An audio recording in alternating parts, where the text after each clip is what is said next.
Hello सबैजनालाई। हामी चाहिँ आज चाहिँ घोर्ले झर्ना जाँदैछौँ। वेट टु घोर्ले झर्ना। एकदम यात्रा आधी बाटोसम्म गाडीमा आयौँ अनि अहिले चाहिँ हामी हिँड्दैछौँ पहिलो यात्रामा।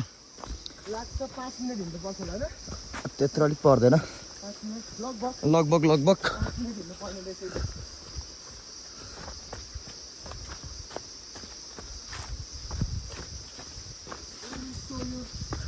शङ्खसभा जिल्लाको फेमस झर्ना यो चाहिँ पाँचखबन नगरपालिकामा पर्छ। यो कुसुवा भन्ने ठाउँ होला सायद। कुसुवाबाट यता नजिकै पर्दैन रहेछ, कुसुवै बोल्छ होला यो ठाउँमा पनि।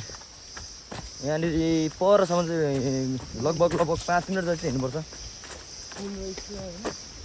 यहाँ ल देख्न सक्नुहुन्छ आइसक्यो। अब अलिअलि थोरै तपाईँहरूले नजारा देखिसक्नुभयो होला।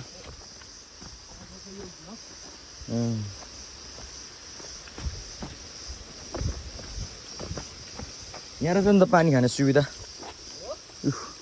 कञ्चन पानी।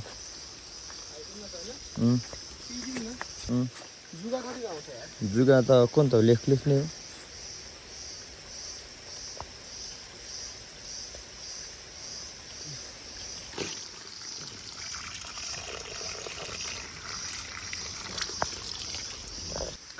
बाटो चाहिँ यस्तो मजाले चाहिँ यो ढलान गरेर सिधै बनाइदिनु भएको छ। एकदम गजब छ।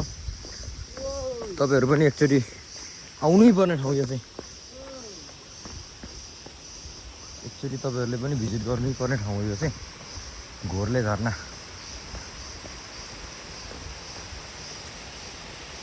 आइसकेको छौँ, अब नजिकै आइसक्यो हामी।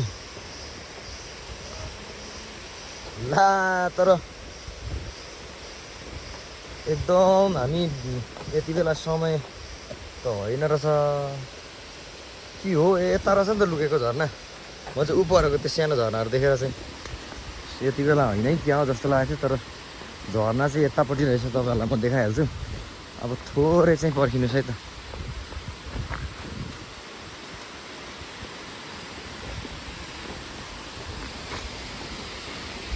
ल हेर्नुहोस्,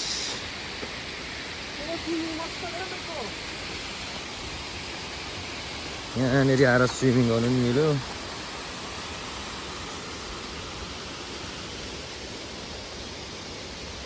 यता शङ्खसभा जिल्ला खाँदबारी यहाँनिर पऱ्यो भने त्यहाँबाट धेर टाढा पर्दैन।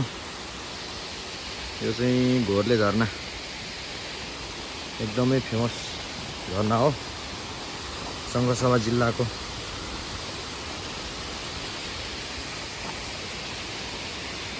देख्न सक्नुहुन्छ